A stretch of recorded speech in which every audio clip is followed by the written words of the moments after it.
Life. This is pretty good. We just closed our biggest client about a week and a half ago. It should be about white label one should be about 10K a month. So that's our Congrats. biggest brand. Yeah, thanks. Pretty good.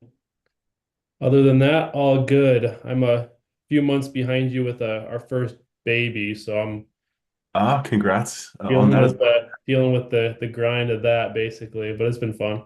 Is it your first one? Yeah, it's our first one. Boy or girl? Girl. Congrats, man. I wanted a girl at first. But it's all amazing, man. It's such a beautiful experience. The first couple months are an adjustment for sure. Actually, my head media buyer, Francisco, just had his first baby. Oh, nice. And she was born, I think, and like last week of February 24th, whatever. And he's like, "Oh, it'll be fine. I'll be online." I'm like, "Dude, take your time, man. Take, Yeah. take as much time I as you don't know if need." you will be. Yeah, exactly. Um, Word of advice: two things. One is be very realistic and patient. Your life is changing, Right. and it's the new most important thing in your life. So be patient, even though the business stuff is bearing down your throat. And number two, be nice to you. I don't know if she's your wife, but be nice to your wife, man. Yeah. Yeah, for She's sure. she's gonna go through the most traumatizing, beautiful, crazy experience that humans go through. And Yeah, it's crazy. Just like breastfeeding itself is like a freaking professional sport, basically. It's a yeah, lot of work. For everything's a lot of work, but it settles down after a couple months and it goes by, and then you look back on it and you're like, wow, that actually went fast. But when you're in the thick of it, yeah, it's the thick of it, man. But it's such a beautiful experience. right on. Anyways, man, any questions I can help you with today? I personally honestly don't have anything too specific. I'm just on to absorb and to see Cool. what's going on. But yeah, I mean overall, nothing yeah, super etching. I know you've been talking a lot about VSLs and stuff like that, Yep. so I'm a little behind on just kind of seeing that content, but definitely something I'm looking to do more. We just got our new ecom ads live recently, so seeing how Good. that first launch goes. They're not VSL, they're just kind of straight to a booking page, so that'll be kind of Yep. our next iteration. We're gonna be, I mean, look, again, this program is all about trying to teach not just what I'm doing, but what I believe is the best thing for an agency to do. And I mean, Facebook ads, we're signing so many Facebook ad clients right now. I can't help but look at it objectively and be like, why are we still trying to push SEO when it's pushing a boulder uphill? It's harder to sell. The Right, clients might be bought in for the first couple months, but after that, they're all over the place. And Facebook ads, like I don't need to do a proposal. I don't need to do an analysis. This is the cost. This is what you can, once you know what the expected result is too, it's very simple. It's like, we right, think we can get you clients, customers, sales for less than $100. Does that make sense to you? It does. Okay. Our retainer is $5,000 a month, flat fee. We scale up to 10% of ad spend once you close 50,000 a month in ad spend. Are you in or are you out? right. It's very, very, very simple. Yeah, It takes some time to understand like what that cost per action is, but as a business owner, isn't that refreshing to have an agency be like, yeah, this is what you're going to pay for a client. Does that work for you? Yes, then let's do it. You know, for sure. the sales process is just so much easier. The delivery is so much easier now too because of AI and content writing and all this. I mean, just automating all that for us. So Yeah, point is that I'm going to be talking a lot about that in terms of like actual Facebook ads, media buying training. cool. Because we're doing it as a service now. And I believe that whatever I'm doing, I just always want to roll into this program. And again, I just think the writing's been on the wall with SEO for a while. Not that we don't do it and it doesn't work. It does. We just signed a $15,000 a month SEO retainer yesterday.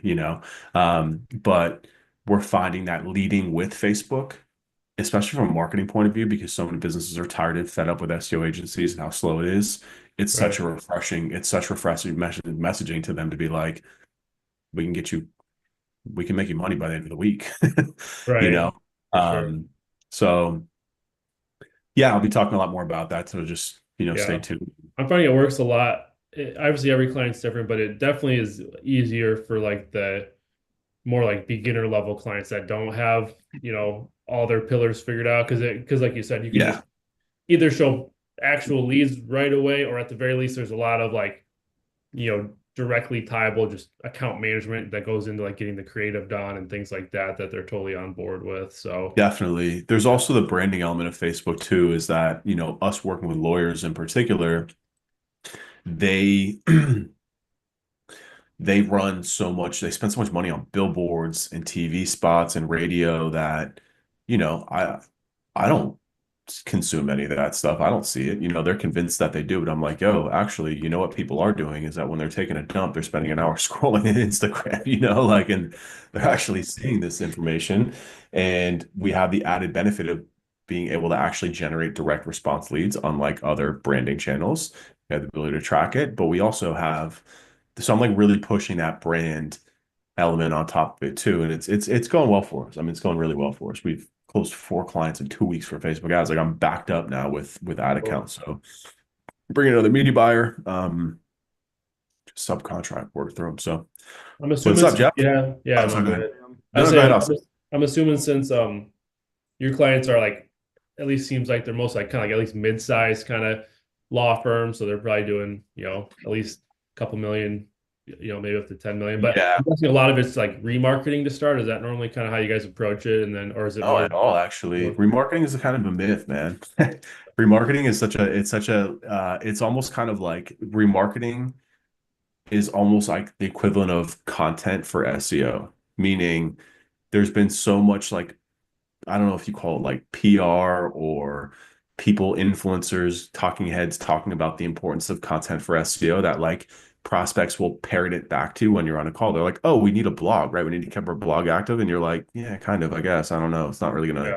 get you to number one for personal injury attorney Miami, but like it's not gonna, yeah, sure, Like, yeah, I'll write you two Um, blogs a month if you really want me to. Yeah. yeah. So remarketing is kind of similar, and it's like the concept of remarketing is very attractive for people. And a lot of agencies think, oh, well, for I can just dip my toe in the Facebook ads stratosphere by just setting up remarketing ads, but they don't work because one, the concept of remarketing is not as linear as we think it is, right? E-commerce is the perfect example of that, Austin, right? Like somebody goes, they're looking at, you know, espresso cups, right? They don't buy the espresso cups. Only like you get a 1% to 2% conversion rate on a product page. That's pretty standard, right? So we're saying 98 to 99% of people don't buy.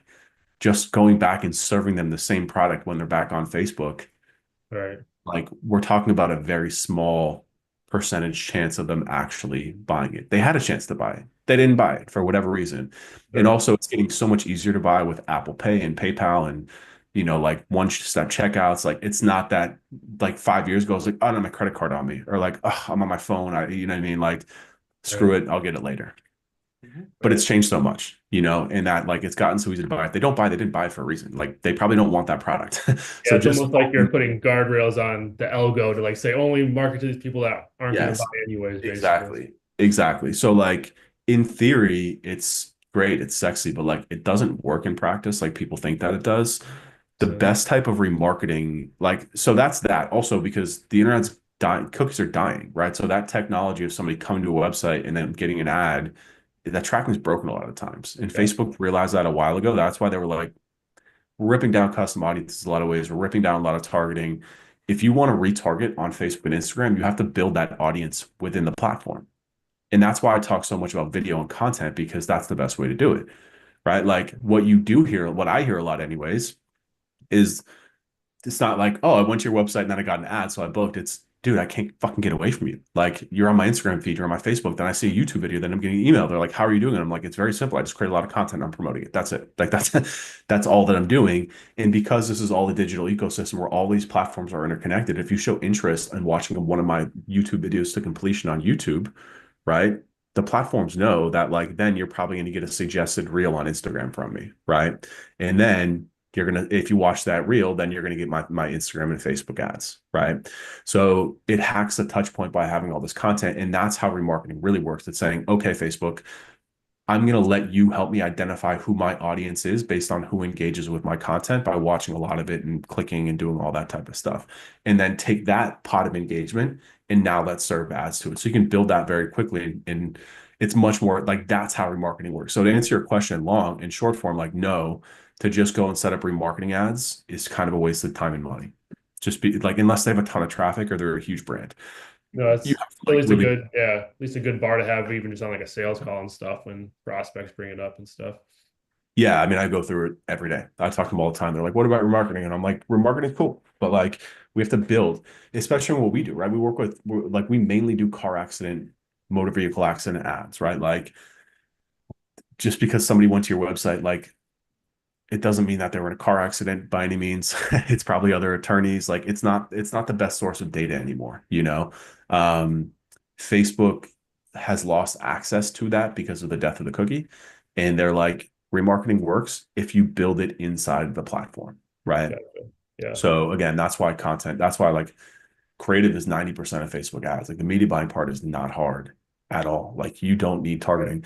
The guy that I just interviewed, I don't know if you heard the interview, Angelo, who does 45 million a year in revenue selling MVA leads, car accident leads, doesn't put any targeting into his ads. That's kind of crazy if you think about it. He's spending $3 to $4 million a month and doesn't input any targeting into it. It's because the creative assets do all Oh, the that's heavy crazy. lifting and work. Yeah. Cool. Cool. Interesting. Yeah, that makes sense. Yep. What's up, Jeff? Doing great, man.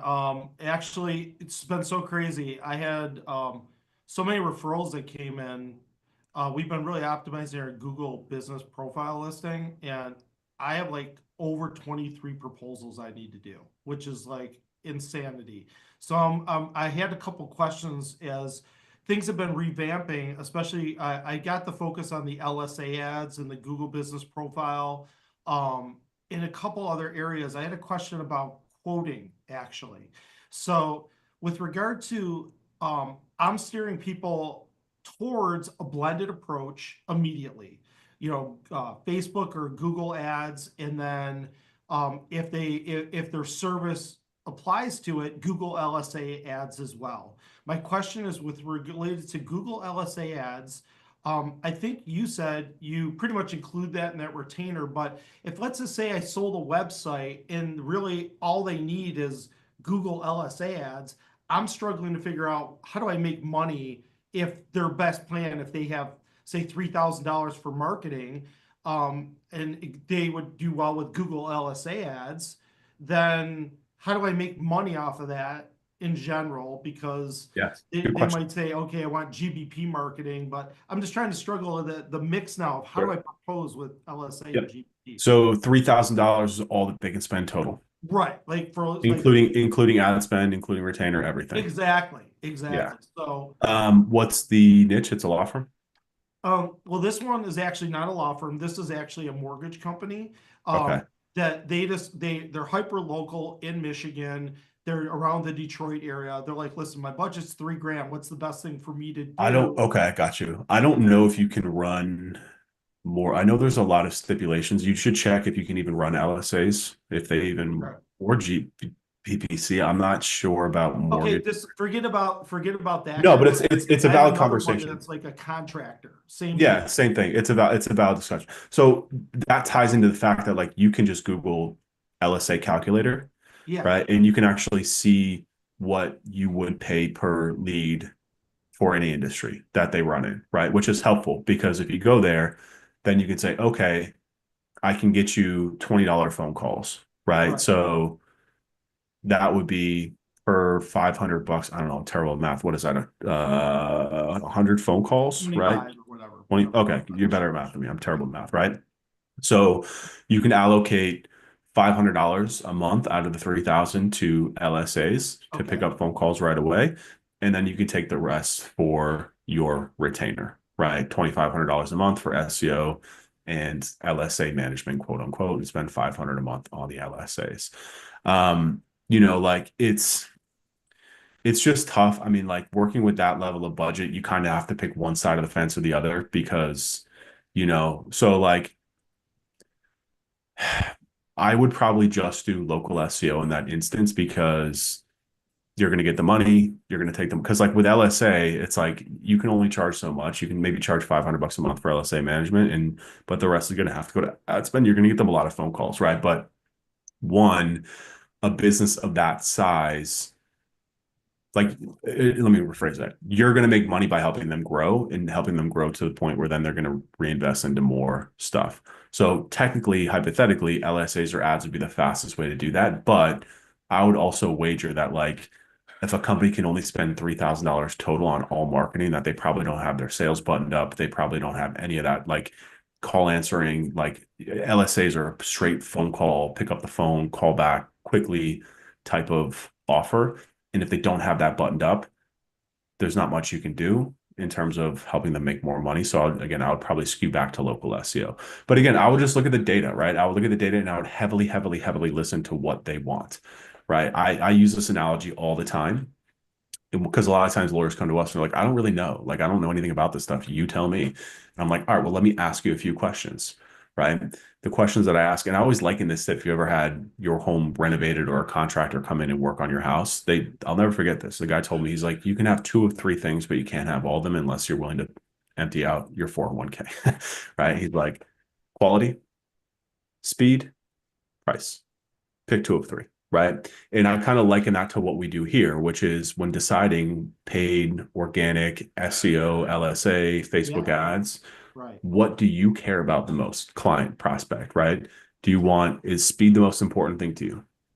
Yes. Okay. Then like we should be talking about ads, not about organic, right? But I'm going to let you know that it's going to cost more, not necessarily in terms of what you pay me. I'm actually going to make less, Right. right? And I'm always honest about that. I tell them this too. I'm like, I'm going to make less. And I'm being honest with you because I want you to know I'm here to help you, right? Like if I can help you make money, I'm going to make money. I tell that to every single prospect that I talk to. Sure. So I tell them I'm here to help you get to the bottom of what the best way to make money for your business is, even if that means me making less. It builds trust, it builds whatever. So if they're like speed, then I say, okay, let's talk about ads. However, that's going to mean you're going to have to pay more because I've done the research. I know what the cost per click is. I know what the cost per call is with LSA in your industry. And like, you can't spend less than 5,000. You can't spend less. I tell my attorney clients, you can't spend less than 20,000 if you want to do PPC. You just can't. The cost per click is too high. LSA is a little bit different. We're looking at like $300 per phone call, which is probably the highest industry that there is. So it's the same thing. It's like you can't spend less than 5,000 on LSA and expect to have any sort of impact. So if speed is important to you, just know you're going to have to pay probably 3 to 4x what you're paying in the short run, but you're going to get results faster. Like your phone is going to ring within 2 weeks, right? If that's important to you. And if then sometimes then when I show them that price, then they're like, okay, what about SEO? Like, okay, let's talk about SEO. Based on your competition, based on blah, blah, blah, based on the analysis, it would be $3,000 a month, but you're probably looking at like 6 months worth of work before we're going to get you the same type of results of what the ads would get you, right? So that's 18,000 over time versus call it 12,000 a month. So you're looking at a much lower investment. And it's you're investing in the branded equity, all stuff, blah, blah, and organic traffic. You don't have to pay for leads. So I walk them through that thought exercise so then they can select for themselves. You know what I mean?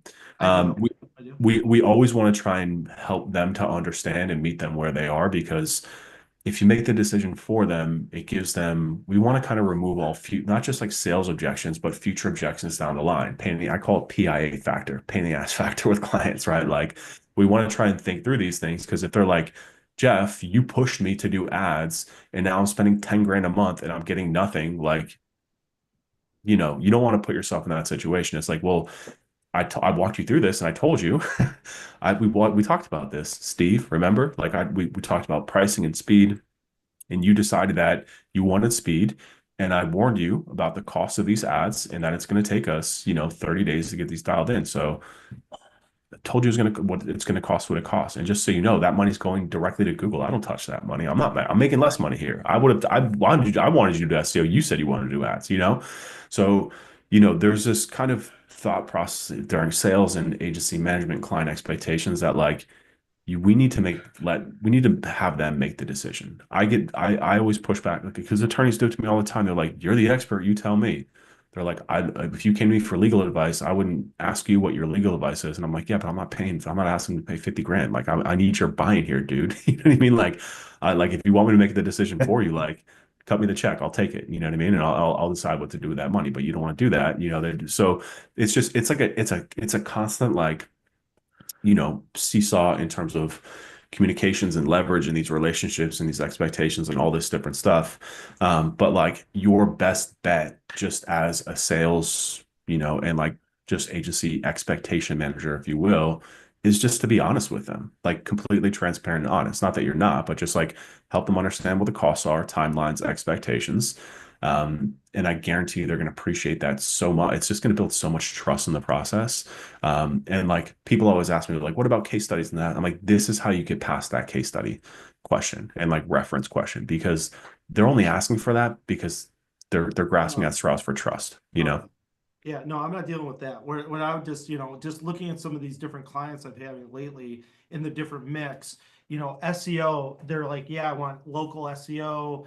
And then I'm looking at, okay, so, obviously with local Falcon, you can optimize every month. You keep optimizing with that grid. So, and there's different things we can do but the majority of all the optimization with these GBP listings happens one time. But then there's some things you can do, but then you need to shift into more local SEO on page, on the website, because there's only so much you can do in the GBP listing, correct? I Yep. mean, ultimately. It's a traditional, it's the same SEO process. Okay. Local SEO is actually more work in a sense because you're doing the traditional SEO process in terms of content and link development, but then you also have to throw the local GBP stuff, reviews. It's just the way that you mitigate that is that you don't need as much content as you would like an e-commerce campaign or like a national SEO campaign or like a software campaign. The content is going to be much simpler. It's going to be like getting like the content portion is saying, do we have the requisite site structure in terms of landing pages, service pages, whatever it is that they do, to support the ranking of this business? And then the link building is still there as well. So yeah, I mean, it's actually more technically a larger scope of work for local SEO. It's just easier. It's weird. It's like it's more stuff, but it's actually easier stuff because GBP is easy. Like we're actually working on some prompts right now and some projects in Claude that's just going to automate that whole thing. Like I talk to my team about this all the time. Like we don't need contractors to do local SEO anymore. It's just crazy. Like we can just build a prompt in Claude and it will do all of it for us. It'll write all the posts. It'll write all the descriptions. So we're working on that for you guys to roll out, to make it super simple and super easy. But yeah, that's basically just kind of like setting up a social profile is all GBP optimization is. And like it's not complicated, complex work by any means. So, but to your point, there is much more. That's a big part of it, but there's also a lot more that goes into the local SEO ranking process. Okay. Yeah. So yeah, I'm really working through just like the best offers and what are the best offers based on the target market, their goals for local SEO. Like how much should I be charging these days for a local SEO? I mean, is there like a rough number that's a minimum that you're charging? What's your niche? So it's a concrete company. I'm going to be quoting actually this afternoon. They do concrete. They do, driveways, paving, fixing walls, all sorts of things like that. Concrete, asphalt, concrete company. So, and they're, local company and want local traffic and local optimization. And it's just what's the value of a signed client for them on average? $8,000. And like what? Say again? Yeah, there's good money, and some of these projects can be. No, I know, no, 100%. I mean, I got my There's driver. good money. It was crazy how much my driver was. I know. Same with mine. It was crazy. I was freaking. Yeah, it's nuts. Yeah, this concrete is extremely expensive. Anyways, yeah. So I would say like a minimum of $4,000. Yeah, I mean, and again, if you get these clients, they're like, "Oh, I'm only willing to spend $2,500 or $3,000," then they just don't qualify. I mean, ultimately. Yeah. Then you tell them kick rocks. Okay. I mean, maybe not really. So that look, I have a client, a prospect right now. It's a large injury firm in Vegas. Okay. And I'm pretty much only pitching Facebook ads right now. My Facebook ads quote starts at 5,000. Like you cannot engage us for less than 5,000. It's too much work, and it's a month. A month, yeah. Okay. And that's high. Like that's high. Like a lot of other agencies are doing like 2,500 a month. I'm like, that's fine, but like they don't want, like, first of all, they're not as good as us, and two, like the level of consulting from a video content point of view, it's critical to the success of these campaigns. So I'm giving you my time, my team's time. Like this is not just like but whatever. The point is that they make money on that anyways, right? But we then move to 10% of ad spend once they get to 50 grand a month in ad spend. A lot of these injury firms go through that like nothing, right? So that's the main goal, is to get in, and then we're scaling up to, they're spending 100 grand, we're making 10 grand a month. Like it's a very solid retainer. Um, so he came back and he's like, I can't do more than 3,500. And I was like, and I was like, no, I'm not going to do it. Like, I'm sorry, I'm not going to do it. And he was like, look, I really, really, really want to do this. I really trust you, but like, this is new for us, blah, blah, blah. And I know you can pay for it too. That's kind of like the annoying part of this whole thing. It's like, it's 1,500 bucks, dude. Like it's whatever. But I agreed to do it. I agreed to do it. But the kicker is that we're moving to 15% of ad spend once we get to, I think it's like 35,000 per month. Right. So like, I'm like, look, if I'm going to do this for you, Okay. I'm going to take a higher kicker on the other end, because that if I get you spending from 10,000 a month to 35,000 a month, like it's going to be doing so profitably, and like you won't feel me at that point. That's my goal. So I want to hide in your margin, and you want me to be incentivized by your campaign's performance. Like, trust me, you do. So the point is that, if somebody is really coming back being like, I can only do X amount, you have two options. You can either say, okay, you can either say no, right? Or you can say, okay, like I'll do this, but I have to reduce the scope, right? That's number one. So like you're not going to get content, you're not going to get the same level of link building, etc. And sometimes they'll be like, fine, because I don't understand. You have to understand how that will impact the campaign. And another option is to say, okay, that's fine, but it's going to take longer, right? Like if you want, like I'm quoting at 4, but you wanted 2,500. I had you on target for a 4 to 6 month campaign. We're looking at 6 to 8. Is that okay with you? And a lot of times they're going to say no. And that's fine. It's like, well, that's why I need more. And then you just break it down for them again. Why? Because the content, because the link building, like explain to them what the costs are going for and going into, right? And then another option is to do what I just did, which is like, okay, I'll meet you at that price in the short term, but like there's going to have to be an escalation point where like I'm not going to work for you for a year at 2,500 bucks a month. It's not going to happen, dude. Like it can't happen. It's too little. So at the scope that I built for you, right? At that scope of work that we agreed on. So there's ways to then say, either add in escalators in terms of like performance or outcomes, stuff like that. But for the most part, I mean, it just depends on where you are with your business, right? Like, how bad do you need the client? If you have 20 proposals that you're working on right now, I'd be like, no, it's not gonna happen, dude. Yeah. It's just not, and honestly, what happens with that too, it's kind of like, we're all guys here, I guess. It's like when you say no to a girl and they come back and they're like, no, I want you even more. My wife happens all the time. Every time we were trying to order food last night, and I was like, let's order from here. She's like, oh, I don't really want it. And then she's like, okay, fine. She went on and it was closed. And she was like, oh my God, now I really want it. Only because it was close. It's like, it's weird. It's No weird doubt. No doubt. weird We're how not that for works. everybody, so it's okay. Yeah. When you start to set your standards very high, they're like, okay, like not I feel like I have to work with you because you really know what you're doing here and you're willing to turn away money, So there's a number of ways to handle it. It's just really about where you are but if you have that many proposals, I'd be like, we can't do it. I'm sorry. If you want to, like, we're a high quality agency. I totally understand your constraints, but like in the future, if you ever want to, like, you can go work with another agency, but you're probably going to be back here in 6 more months, and then you're going to have wasted that $2,500 a month when we could have just gotten started, at this price. So, bunch of ways to do it. And What's Jeff, up, do dude? you normally have that? I'm sorry, I was going to ask Jeff a question. No, go ahead. Jeff, do you normally have that many proposals like coming in a week? In a week, I usually have somewhere between 5 to 10 Wow. proposals, but this has gotten exceptionally, just a lot more leads have been coming in, and a lot more referrals have coming in. So as I started to get over 100, and now I think we're at 125 star reviews, things are really starting to move a little bit quicker. I think Google is giving us more love too to our listing, because I'm getting them all over the state of Michigan. That I think they're pushing us a little bit more for our rankings, which is great. It's interesting. Right. So it's getting a little bit better. But again, I just want to do what's best for the client because they'll appreciate it. I'm not into, because I've told the other clients, they go, what should I do? I go, well, you definitely, in your case, if you want quick results, you shouldn't do SEO first at all, because it's not going to work. It's going to take you 6 to 12 months to really start seeing things. And even then, I'll look at every industry and show them the page, take a look, and I'm like, look, we're not going to beat Bank of America or any of these other companies. And if you're not in the top 4 listings, it's not going to really help you anyways. Yeah. So I can charge you 3 to 5 grand a month, but at the end of 6 months, after you pay me 30 grand, you're going to have very little leads and hate my guts. Right, Ryan? I mean, basically, because Yep. I go, but we can win at the sponsored, we can put you in the GBP area, or we can definitely get a social media program going for you and boost your listings and start, doing some geofencing around the areas and start pushing your popularity out there and have a call to action. But I don't think it's so weird because I used to be so SEO heavy and I'm so reticent to even push SEO now, Ryan. It's such a weird thing.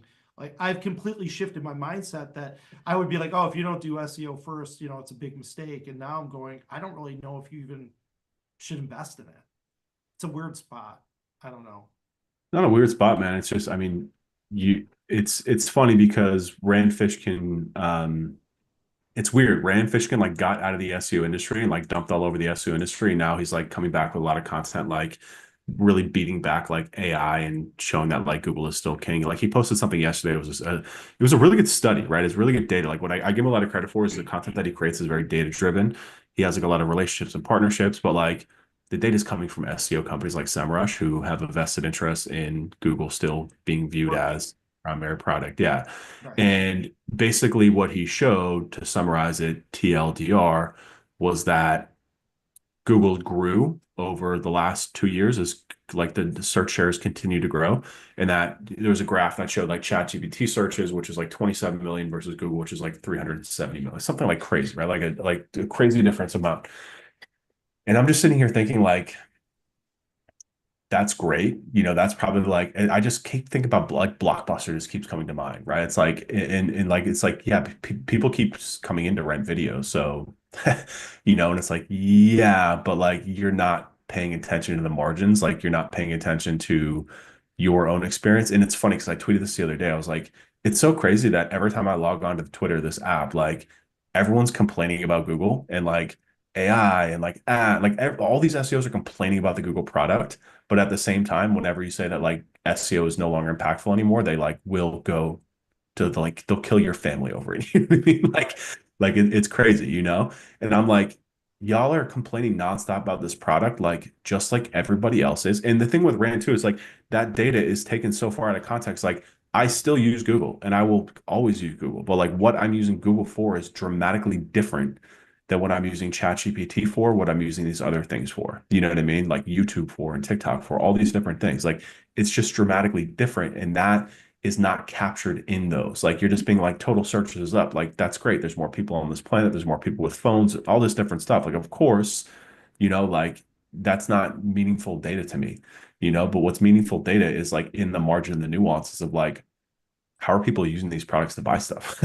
Right? That's what I care about. And like, how are people using these things to discover products and discover brands? Right.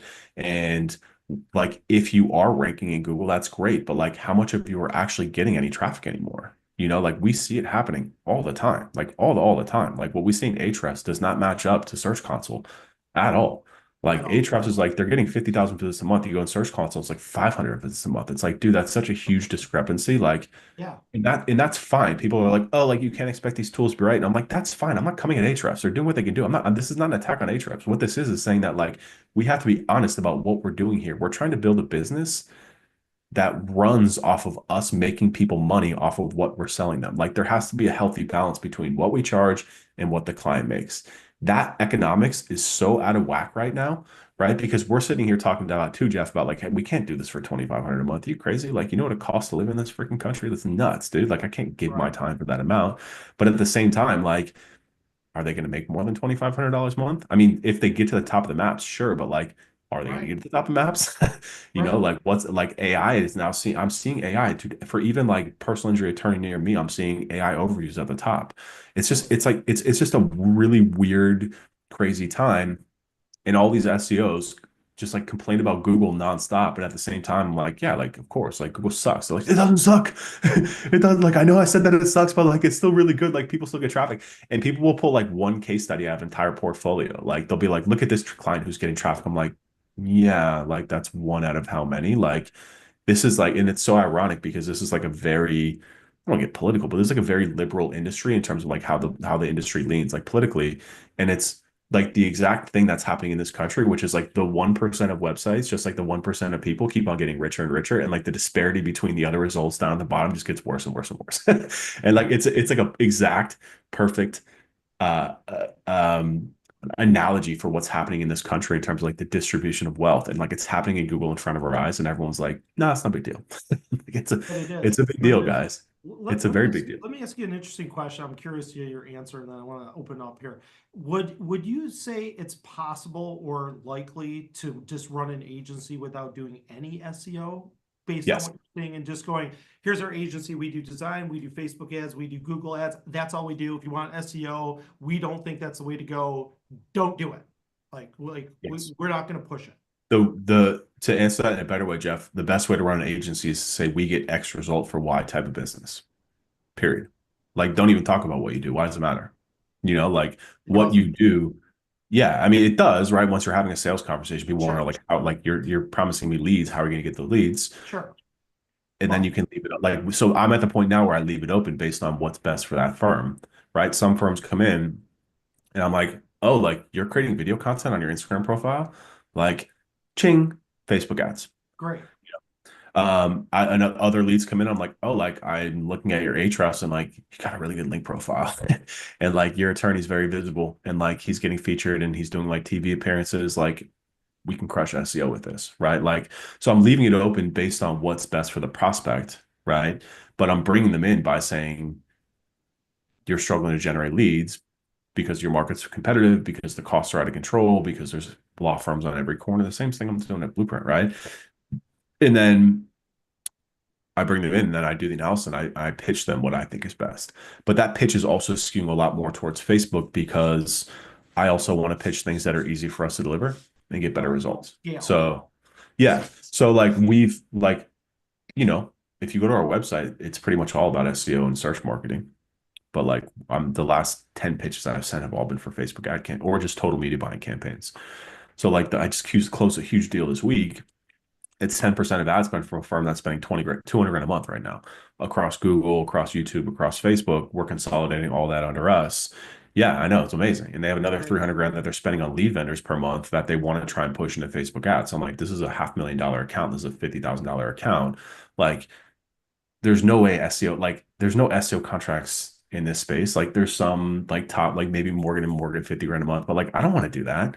Like, do you know what the expectation if somebody's paying you 50 grand a month for SEO is? Like the amount of effort and energy that it takes. Like with media buying, it's a little bit different. It's just like, are we signing cases at a certain cost or not? SEO, it's a little bit different. So there's a lot of reasons why, what you said works, Jeff, but I would just say don't worry, like that's kind of more behind the scenes. Like it's more like it's not we do this, we do that, we do this, we do that. It's you need this and we can do that for you, right? Like you like it's very simple. It's like if you're like we help law firms get more leads. We help home services get more leads, get more signed deals, whatever that is. And then it's your job as the business owner to make sure that you are always doing the best way to do that. Right. And that could be at the client level, it could be at the industry level. If you're just getting started, it should be at the industry level. Just do one thing. Do the one thing that's always best. Right. So if it was SEO, you pivot to local SEO, you pivot to LSAs, you just keep pivoting to whatever it is. And now we're at a point where we're pivoting. We've done all those pivots. We've gone from SEO to local SEO to LSAs to PPC. We're doing all those things. But now we're pivoting more and more to Facebook because we're finding also too that more like 2 years ago, it was really hard to get law firms to create video content. But now I can just go to their Instagram profile and be like, you're already doing the hard part. If you're willing to create video content, you're taking so much off my plate. I can send you some scripts, or you can just keep doing it the way that you're doing it, and we'll give you a little bit of feedback and we'll take those and run those. Just give me 6 videos a month and we'll make you money. It's just a lot easier, especially because like we're only really doing car accident advertising right now. So all the ads are pretty much the same. We just changed it based on state laws. You know, Vegas laws are different than Florida laws. So we just have ChatGPT educate us on that and make sure that the laws speak to it. We have Claude write all the ads. We have Claude write all the video scripts. We are using video, but we also have like video kind of like guidance that we provide to them too, right? In terms of what works, because we know it works now, because all we do is Clarkson ad. So like it's kind of like the process is already done. We're basically just updating it for whatever that client is, and AI is able to do a lot of that for us. Versus SEO, which is like, I mean, we're still to this day having conversations on a weekly basis about content production and link building. And I'm like, enough is enough, team. And not, I'm not talking to my team. I'm talking to myself internally. I'm like, I've been doing this for 10 years, 15 years, and we're still having the same fucking conversations about content production and link building. Like for what? Like for what? Yeah, it's it drives no business results. And we're sitting here talking about like what to do after a car accident in Georgia, like, and how do we get this produced for the client on time when it does nothing. It's Doesn't literally move it. it does nothing. Like even if it ranks, it's getting gobbled up by AI. Like, what are we doing here, guys? You know, and I'm not talking to my team that because they're just doing what we tell them to do, but that's a conversation I'm having in my head. I'm like, what are we doing here, Ryan? Like, why are we still like, why are you still jamming this peg into a square hole when like you know it doesn't work? And all it's going to do is this is a waste. It's not what we do here, you know? So now again, I'm not saying that it doesn't work for some law firms. Some law firms, like anything you publish on their website is going to rank. Amazing. But like the number of those is like that. And like if you want to, and that's why it's so like so many of us look at the top agencies in the market, like a rankings, for example, but like they're only targeting firms that are in that small margin, you know? They're only targeting the top injury firms that have billboards across the state, which is driving a ton of branded search, which means they have a ranking authority that like no amount of content or link building can touch, you know? They're working with law firms that are signing 1,000 cases a month and producing 500 reviews a month, you know, like those, like, so SEO does work. I'm not saying it doesn't, but like it's only reserved really for like that top 1% anymore. But like I get 20 leads a week from lawyers who aren't in that. And like, I'm not going to force them to do something that I know is not going to make them money. And that's why, like, I've been spending the last 6 months, like, every extra second that I get building processes and systems and testing Facebook ads for lawyers. And now we finally have it to a point where I'm like, we're rolling this shit out and we're rolling it fast. And it's working. It's working very well, you know? So, and I'm also just much more bullish on the Facebook and Instagram product. Like I have eyes. I look around when I'm out at dinner. I see people sitting on their phone on Instagram. It's like, That's it's what people are doing. disgusting. It's disgusting. Our humans are disgusting creatures in what we do. Like we're living our lives through a phone, you know? And that's the difference. When I look at like the study from Rand and I'm like, yeah, but like people are like, you know what I use Google for? Is when me and my wife are sitting on the couch watching a movie and I'm like, what do I know this guy from? And I Google it. That's what I use Google for, you know? Like that's it. And like when I ask Siri what the weather is today and it pulls it up, like that's picking Google. But like it's less and less that I'm going to Google and being like, I need to buy something. Can you help me find it? Because I know if I type it into Google, like it's going to take my whole afternoon to figure it out, you know? So yeah. And even those searches I was talking about, like ChatGPT is also taking over for it a lot, just like a lot. It's just taking over a lot of those queries. So I appreciate. What do you think of that tool I sent to you? Do you run across that? I've never heard of it before. I was just looking at it now, but I think with a lot of these tools, Jeff, like they're running on kind of like the same core technology. They're just packaged in different ways, right? So like I personally like to build my own projects in Claude because I have a little bit more control over them. And it's not even like the cost because I pay a lot of money for Claude too. It's more of like I have a little bit more control over them. It's kind of like this company. I'm not going to name the name and call anybody out, but like Julie McCoy is here for a while. She was with a content writing company and like she tried to like get them into our program. And I was like, that like I'm not gonna do it. Like I'm not gonna push this on my people because like it's really, really expensive and it's essentially just like Chat GPT with an interface on top of it. Like so my answer, Jeff, is that like it probably uses the same technology, but like if you're comfortable using it, then use it. It's more about your workflow, right? Do you get the outcomes from it that you want? Test it. If you do, then yeah, absolutely. Sounds like a great tool. Yeah, for sure. It was just really interesting. We're testing it. It is. It is. I mean, all these things are interesting, and now we're at the point too where there's so many of them too. It's like overwhelming to the point where it's like I don't even check them out anymore because it's like powered by AI, and I'm like, are you really though? Like, or are you just using ChatGPT's API? Um, so yeah, I mean, test it out. Like we use we use this platform called Pod Squeeze that like it's not great, but like it does what we need to do, which is transcribe video into transcripts, which we then plug into Claude to write the content for us. And it works. There's a million platforms that do it. So,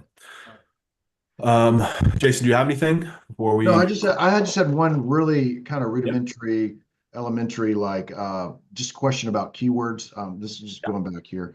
Was because I got a client that was asking me about, well, what's the historical keyword traffic on this one refrigeration monitoring? So I went back and looked, and it was like I looked at Keyword Planner and SEMrush and Ahrefs, and it was all fucking different. It's like for just getting general, like what's the volume of a keyword? Is there one particular tool? I guess is it Google Keyword Planner that people are using? Like I what's the just use consensus on? Ahrefs or SEMrush. Yeah, I just use both of those. The keyword planner is a little bit challenging. It doesn't always give you what you're looking for. So just use Ahrefs or SEMrush and take it all with a grain of salt too. Because it's also like, keep in mind, it's really not just about like what the search volume is. It's more about like what's the actual attainable traffic from that. Yeah, you're Because right. Yeah. it could be a million per month search keyword, but like you're never going to get traffic from it because there's ads, there's AI, there's all sorts of stuff eroding that later, Austin. So just again, same thing that I just told Jeff, pick a tool that you like and just use it over and over again. That way you're at least keeping the data source the same. So I had a client, they were asking me there's some of the traffic had dropped on this one keyword. And I said, yeah, well, the traffic is, the number of people searching has dropped off. And they went into I was using SEMrush numbers, and they went into Keyword Planner and said, no, actually, we see that it's up. I'm like, oh shit, all right, well, let me do some explaining here and blah, blah, blah. But it was not, it just didn't feel comfortable. So I thought, well, because it made me look like I was wrong, right? So I'll be more careful moving forward with that. All right. Thank you. Word. That's all I had for today. Thank you. Awesome. All right, fellas. Great chatting. Thank Hit you. me up Great. with- all right? Awesome.